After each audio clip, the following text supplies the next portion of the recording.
Hi, my name's Louise and this is Snoopy, my Saluki, and this is my plot that I work with my dad. Predominantly now I've worked it. So this is Dad's passed down plot, and I'm going to give you a quick tour of the plot. It's been in the family 58 years now, and I've been working it predominantly on my own now for about 19. These are the minaret trees. These are fruit trees, and these black canes here is the new project for this year. These are my planted dahlias. You can actually eat the tuberous as dahlias, but I grow them for the cut flowers. And this is my first greenhouse that wasn't in enough sun, so now I use it as a fruit cage. Here is my herb patch and my bee station. I grow a lot of the mints that I use within my business. I dry them and put them into foot soaks with Epsom salts. And I also have lavender, which I cut and dry. And I have a lot of cut flowers that I use within the business as well. Strawberries. And gladioli are here. That's the spikes that are just coming up. I don't lift them, I leave them, I just mulch them really heavy. The same as I do with my dahlias, but we're in Sussex, so we're able to just use bark chips very coarsely, quite a deep mulch. Not everybody's able to do that. Some people have to lift their dahlias. I work full time, so I don't have time to lift them. Okay, this is my perennial border. A lot of these have been gifted through family and friends. Pretty much everything else is all grown from seed. It looks beautiful in the summer, and it's kind of I call them my bridesmaids plants. So I've got my big showy plants, and then these are the ones that just add to the volume when I'm making arrangements for cut flowers. Purely amateur, I'm not trained in that. Gladioli this side. Perennial border here. This is where I compost. I do a kind of layering of bark chip, grass when we cut the grass, and it's in the heat zone, which means that it's working and breaking down well. So pleased with that. This is my wildlife area. I just have a bucket that's upturned and filled.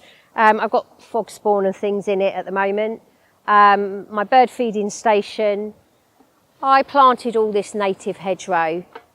We had liundi trees, I got them felled, and about 20 years ago dug it all up. It was a mammoth task, and I had little wicks only about this high that were all planted in, and as you can see now it's a beautiful hedge.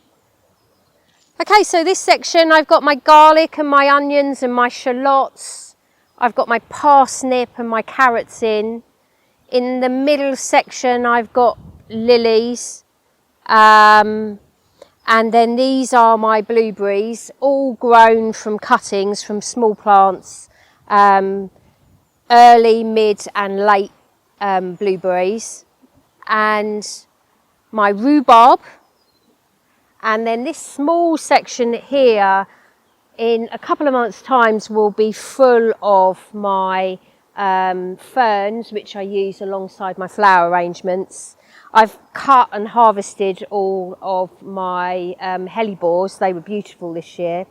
And the snowdrops, they were stunning. I've got to lift and separate these.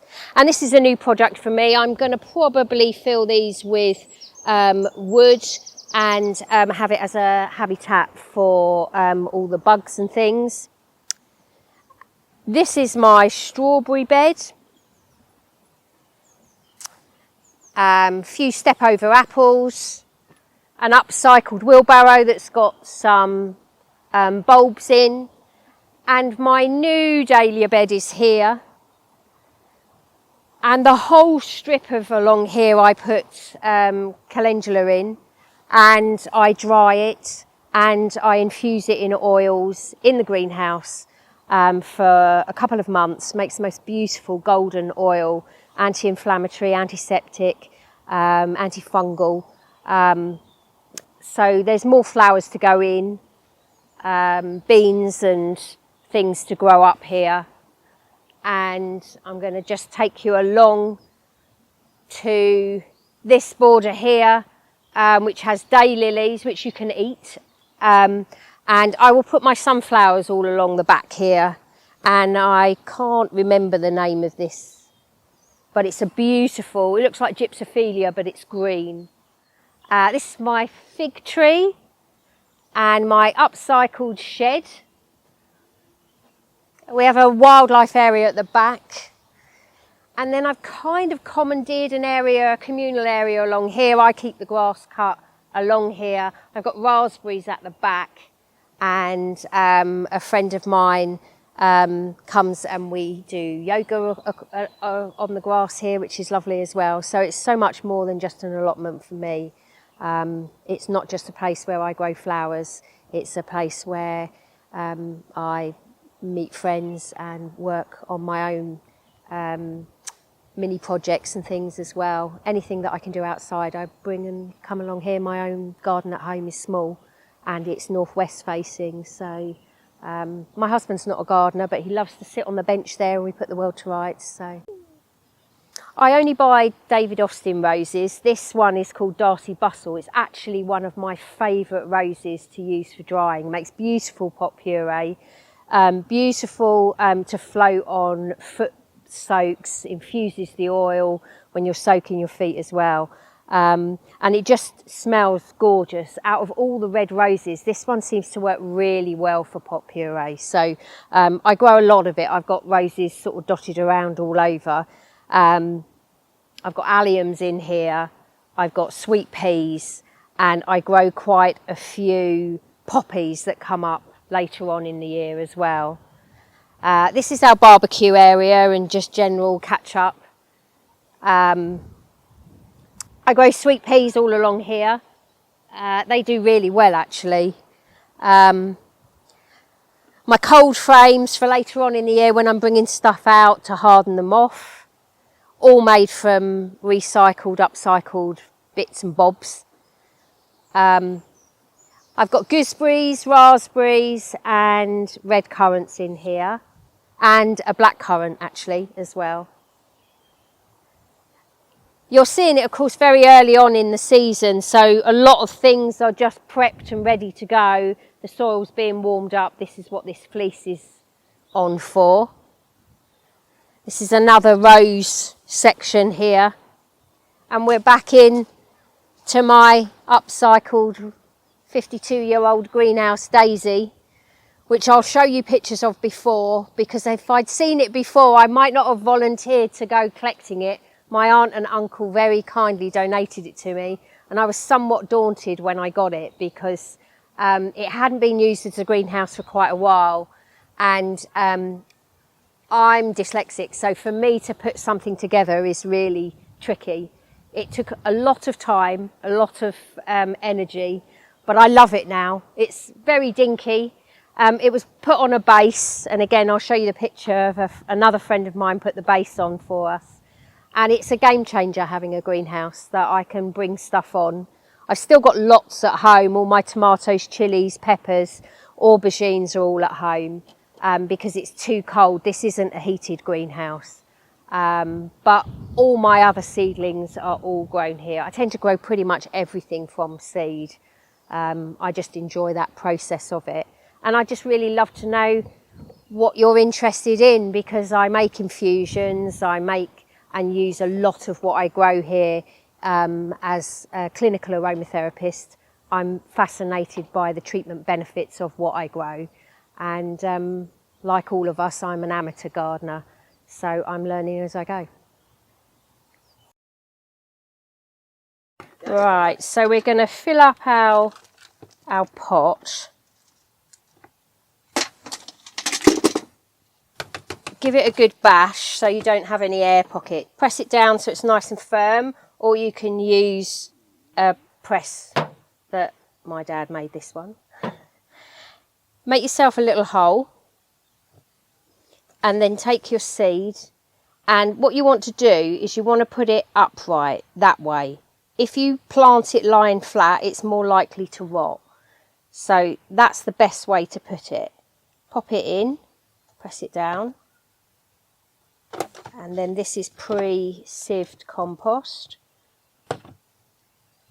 And if you're prone to an area that's quite damp, so if you're growing this in your kitchen, you could be more prone to something called fungus gnats when the soil's damp. So you want to water initially from the top and then later water from the bottom. But I like to use vermiculite on mine because it seems to prevent the fungus gnats. And it kind of seals the moisture in, and it also prevents the top drying out and forming a crust as well.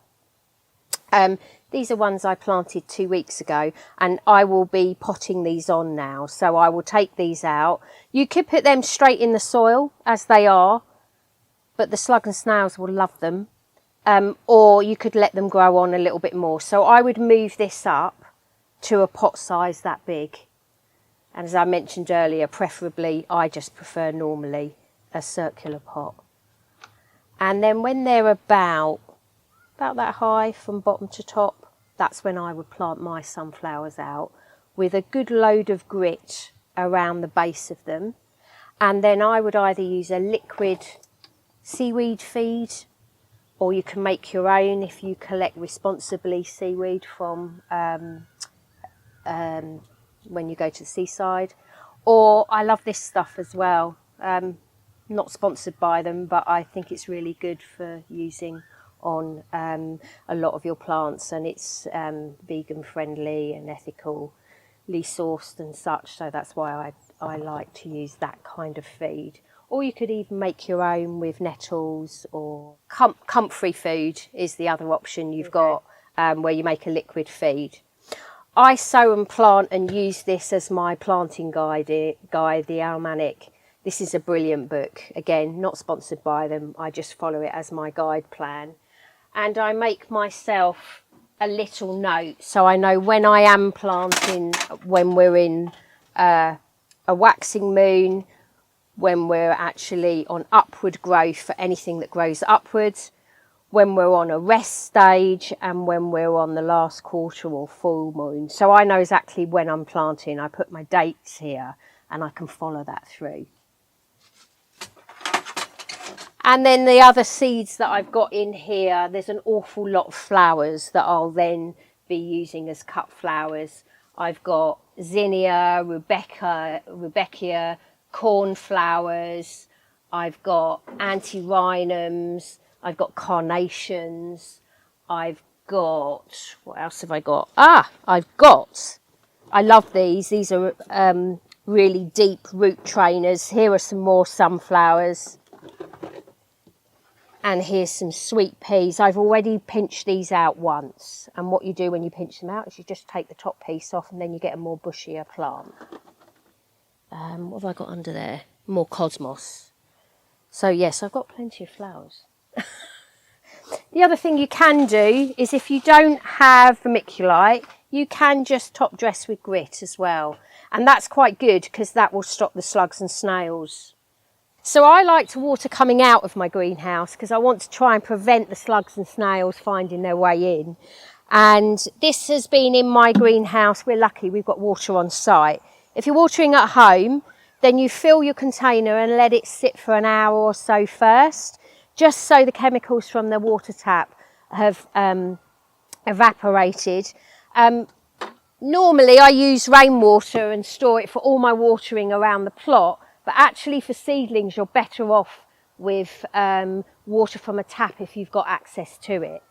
And if I'm watering seedlings from a base, I will water with a teapot I got from an old charity shop. If you've got really fine seedlings, you want to water from a mister. That's quite handy to use. But this has got quite a fine rose on the end of it. And the best way to water, let's pop that there so you can see, is to start running your water and then run across it so you don't drown it. Give it a really good water, and then all your further water is from the base, because this keeps it nice and moist on the top with the vermiculite, and from the base That way you'll get a really good root growth. And when you start to see roots coming from the bottom, that is usually a sign that it's can be moved on. So some people tend to pot up too early, and particularly with sunflowers, I would say they grow really quickly. So I would estimate 2 to 3 weeks, and then you'd either take it up to a next pot size or you'd put it in the garden, but circle it with gravel, coarse gravel, to keep the slugs and snails away. On mine, I use a product called nematodes, and I water it in up to 2 weeks before I actually plant, and I find that really helps as well. I also use another product called Squelch, which can be laid on the top. Not endorsed by any of these, they're just what I find works for me. When I'm not at the spa, I'm here. And I'm here because I just love growing, and I'm fascinated by the treatment benefits of natural plant ingredients. I'm a clinical aromatherapist, so I love the knowledge behind what's in stuff. I've always questioned what I'm using and what the benefits are. So lavender, calendula, mint, eucalyptus, just to name a few of what I grow to make and infuse plant oils, massage oils, balms, soaps, pot puree, and foot soaks, ailments for arthritis, eczema, psoriasis, those kind of things really. So it kind of overlaps, but yeah, if my husband says I get deaf when I go over here because it's my happy place, and it's where I came as a little girl, where I helped my dad, and now as he's not able to garden, he's physically not able to garden, it's still very much something that I share with him. You want to get down, Snoops? Or are you all right? Nope, he's all right. Biodynamic gardening is gardening that actually really does consider the soil, the microfungal, and the benefits of no-dig, and really, if you think of it, just layering on top of the goodness you've already got in the soil without using fertilizers, without using things that are harmful really, which as a vegan for me is the core of how I want to garden. I want to be inclusive. I feed the birds. I bring the wildlife in, the pollinators in, and I want to, this is hysterical, me sitting on my soil, but I thought it would make a nice shot, but normally I don't sit on my soil. So biodynamic gardening is more than just organic gardening. It's about what you bring in and how you source that with the environment and how beneficial it is to your soil. This season's plans for my plot is really just to extend my flower season so I can have more flowers all year round, because I'm a little bit thin come November time. That's my plan, to extend the flower season and to grow less cabbages because I can't grow them. The slugs and the snails eat them, so I'm just going to plant more flowers where the cabbages would normally go. I'm very much a novice on anything to do with social media, so I've started this YouTube channel with not much of an idea other than watching fellow YouTubers as to wondering what you might be interested in. So I really would love any feedback that you can give me to help me on this journey really of actually documenting the allotment as well. One of my main drives is so that I can share this with my father, because he can't get out, so he can still see his garden, still see the plans of what I'm doing. So that's my main drive of actually starting a YouTube channel, and I just love the community that gardens can bring really, and just wanting to share that. I'm pretty addicted to watching other YouTubers, so it kind of makes sense. I don't have the technology. my friend Laura here does, and she's got her own channel as well. So check hers out, it's on here. I don't, because I am dyslexic as well, I see things visually more than I do by writing and reading. So for me, if I see it, I'm more likely to adapt it or plan for the future with it, really. So YouTube for me is a great platform for that. I think it would serve me well.